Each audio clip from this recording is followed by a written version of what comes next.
Good morning to all of you. Next unit is electrical machines. ठीक है, इसमें हमें रोटेटिंग इलेक्ट्रिकल मशीन्स की स्टडी करना है. ठीक है, तो सबसे पहले हम देखेंगे कि जो कोई भी रोटेटिंग इलेक्ट्रिकल मशीन होता है उसके जो मेन पार्ट्स होते हैं वो क्या क्या होता है. ठीक है, तो कोई भी रोटेटिंग मशीन होता है उसमें एक पार्ट होता है स्टेशनरी स्थिर और एक पार्ट होता है रोटेटिंग. तो जो स्टेशनरी पार्ट होता है उसको कहते हैं हम स्टेटर. ठीक है, stator is the stationary part. और जो रोटेटिंग पार्ट होता है उसको कहते हैं रोटर. ठीक है, इसके अलावा एक चीज़ होता है इसमें जो फ्लक्स बनाता है, यानी वो वाइंडिंग या वो सर्किट जो फ्लक्स बनाता है, ठीक है, उसको कहते हैं हम फील्ड वाइंडिंग या सिंपली फील्ड. ठीक है, एक वाइंडिंग होता है जिसमें ईएमएफ इंड्यूस होता है, उसको कहते हैं हम आर्मेचर वाइंडिंग्स. ठीक है, जो फ्लक्स बनाता है उसको फील्ड वाइंडिंग और जिसमें ईएमएफ इंड्यूस होता है उसको कहते हैं आर्मेचर वाइंडिंग. ठीक है, तो सबसे पहले हम इसमें स्टडी करेंगे डीसी मशीन का कंस्ट्रक्शन क्या होता है. ठीक है, इसमें आपको डीसी मशीन पढ़ना है, 3 फेज़ इंडक्शन मोटर पढ़ना है, सिंगल फेज़ इंडक्शन मोटर पढ़ना है और 3 फेज़ सिंक्रोनस जनरेटर पढ़ना है. तो 3-4 मशीन है, चारों में से किसी एक का construction and working principle exam में ज़रूर आएगा. ठीक है, तो हमें सबसे पहले हम डीसी मशीन का कंस्ट्रक्शन देखते हैं, उसमें क्या क्या होता है, फिर हम उसका प्रिंसिपल देखेंगे कैसे ऑपरेट करता है, कैसे वो रन करता है. ठीक है, तो सबसे पहले हम कंस्ट्रक्शन देखेंगे कि उसमें क्या क्या होता है. ठीक है, तो main parts of 4 pole DC machine. Pole क्या होता है, 4 पोल, 2 पोल, 6 पोल, है ना. तो ये हम अभी क्या लेके चल रहे हैं, हम 4 पोल मशीन लेके चल रहे हैं, तो इसीलिए हमने लिखा है main parts of 4 pole DC machine. ठीक है, 2 पोल भी होता है, जनरली हम 4 पोल के लिए एक बनाते हैं, 2 पोल के लिए बना सकते हैं, 6 के लिए बना सकते हैं. पोल का मतलब होता है आपका जो आपका नॉर्थ पोल और साउथ पोल होता है. ठीक है, जैसे मैग्नेट के 2 पोल होते हैं, एक नॉर्थ पोल एक साउथ पोल. ठीक है, तो कोई भी मैग्नेट होता है हमेशा कितने पोल आपको देता है, 2, एक नॉर्थ एक साउथ. तो 2 पोल वहाँ से मिलेगा आपको.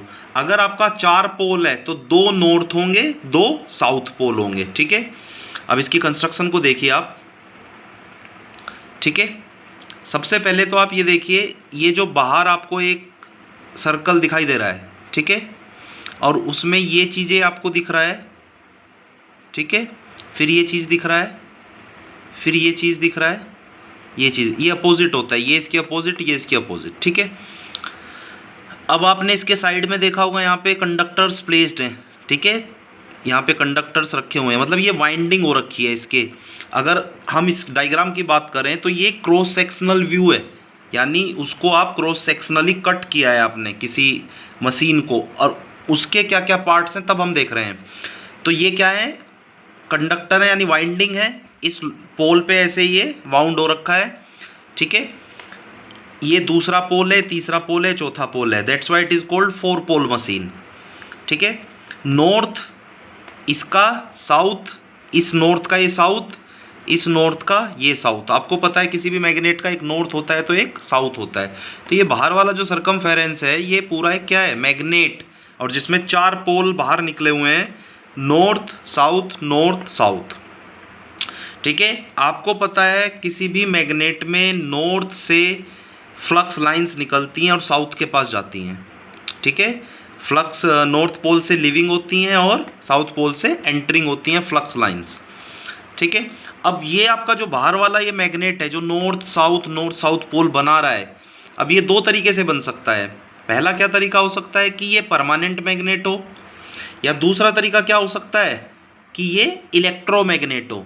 इलेक्ट्रोमैग्नेट मतलब, इलेक्ट्रोमैग्नेट का क्या मतलब होता है, यानी मैग्नेट हम इलेक्ट्रिकल से बनाएं, यानी किसी भी वाइंडिंग में, किसी भी कॉइल में करंट पास करें तो उसमें एक क्या बनता है, फ्लक्स बनता है. ठीक है, और वो फ्लक्स क्या बनेगा, नॉर्थ साउथ. तो इसीलिए हमने यहाँ पर जो बाहर ये आउटर सरफेस है इसको हम क्या कहते हैं, ये कौन सा पार्ट होता है? Stationery, stator. स्टेटर पार्ट होता है ये बाहर वाला, क्योंकि ये स्टेशनरी है। अंदर वाला जो है ये रोटर होता है, घूमता है। ठीक है, तो ये वाइंडिंग्स हमने प्लेस किया है, तो that's why these poles are electromagnets. ठीक है, तो ये कंडक्टर प्लेस किए हैं चारों पोल्स पे, और इन कॉइल्स में, इन वाइंडिंग्स में करंट का फ्लो अगर हम करते हैं तो ये इलेक्ट्रोमैग्नेट बनता है, ये मैग्नेट की तरह बिहेव करता है। ठीक है, तो that's why it is cold. मैंने आपको बताया था जो फ्लक्स बनाती है वाइंडिंग उसको क्या कहते हैं? Field windings. ठीक है, और इसको क्या कहते हैं? जो बाहर वाला ये आउटर सरफेस होता है इसको कहते हैं फ्रेम और योक। ठीक है, और जो बाहर वाला, ये अंदर वाला जो पार्ट होता है रोटेटिंग पार्ट, इसको हम क्या कहते हैं? रोटर। ठीक है, इसको अंदर वाले पार्ट को, पूरे को जो घूमने वाला पार्ट होता है उसको क्या कहते हैं? रोटर। रोटर में हमने क्या कर रखा है? कंडक्टर्स प्लेस कर रखे हैं। अब ये कंडक्टर्स प्लेस कर रखे हैं तो इनमें क्या है? इंड्यूस्ड ईएमएफ होगा। ठीक है, that's why it is called armature conductors. ठीक है, ये जो अंदर वाला ये इनर सर्कल है ये वाला, इनको कहते हैं, इसको कहते हैं कॉम्यूटेटर।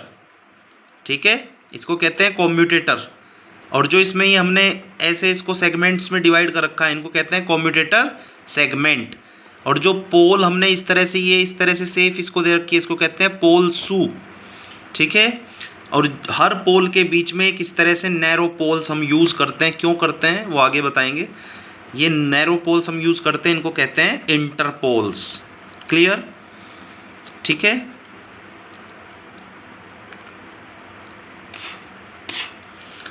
ये जो रोटर है इस पर आपने क्या किया? आर्मेचर कंडक्टर्स प्लेस कर रखे हैं। ठीक है, ये डीसी मशीन जो होता है ये उसका कंस्ट्रक्शन है।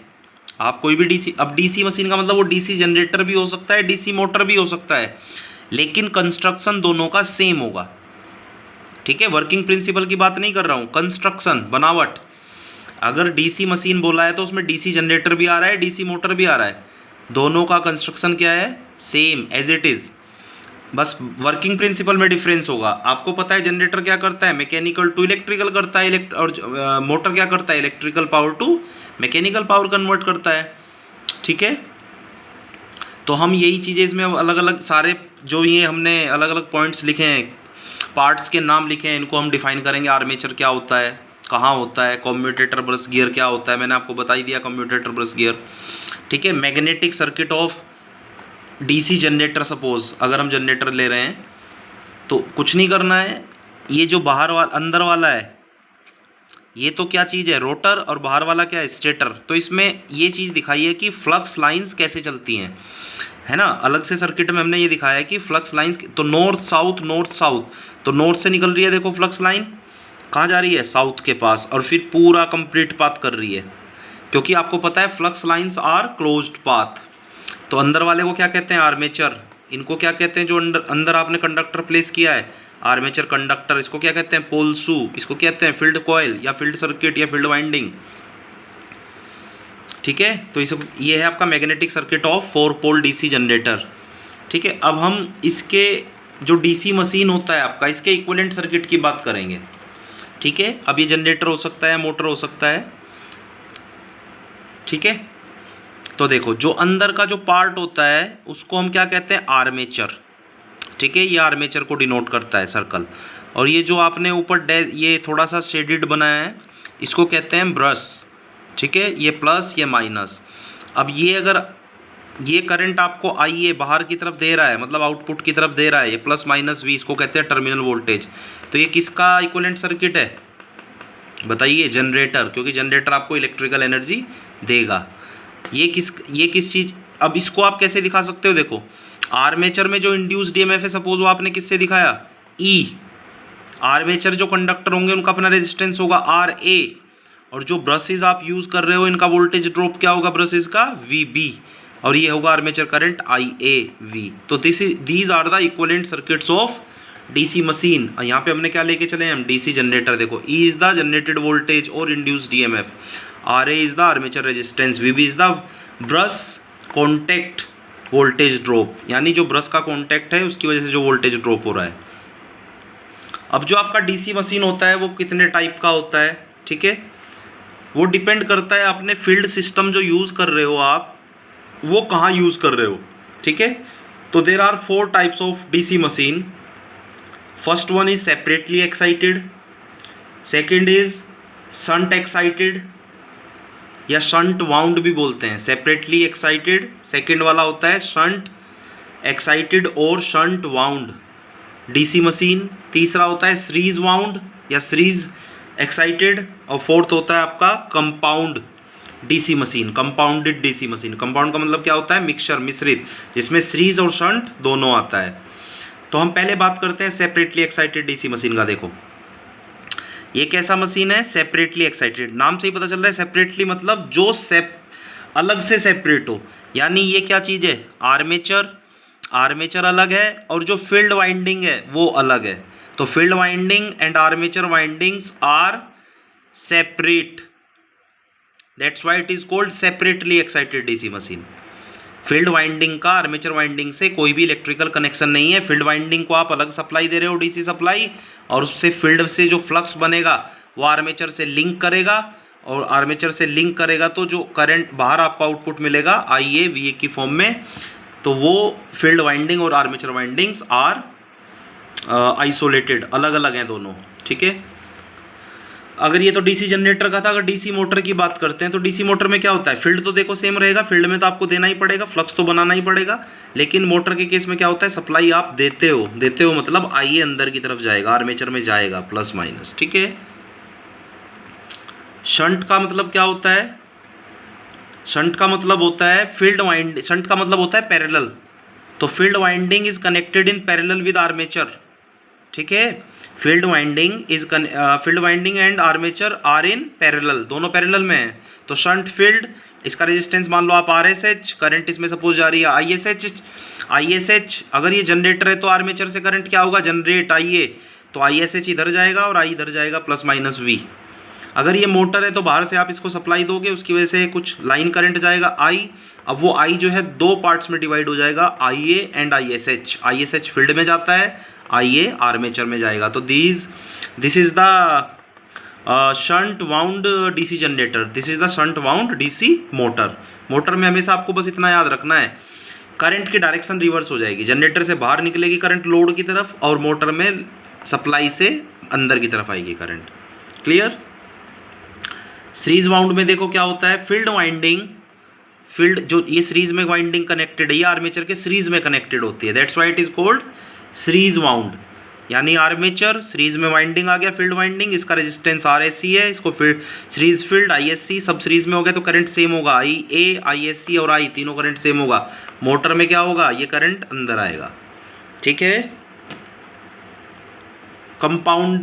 कंपाउंड वाउंड डीसी मशीन मतलब जिसमें सीरीज और शंट दोनों होता है, ठीक है, जिसमें सीरीज और शंट दोनों होता है। अब देखो आर्मेचर, शंट, सीरीज, ठीक है, ये सारी करंट होगी, line current, shunt current, armature current, plus minus induced EMF plus minus V, ठीक है, plus minus V I RSC same होगा, बस करंट की डायरेक्शन रिवर्स हो जाएंगी, ठीक है।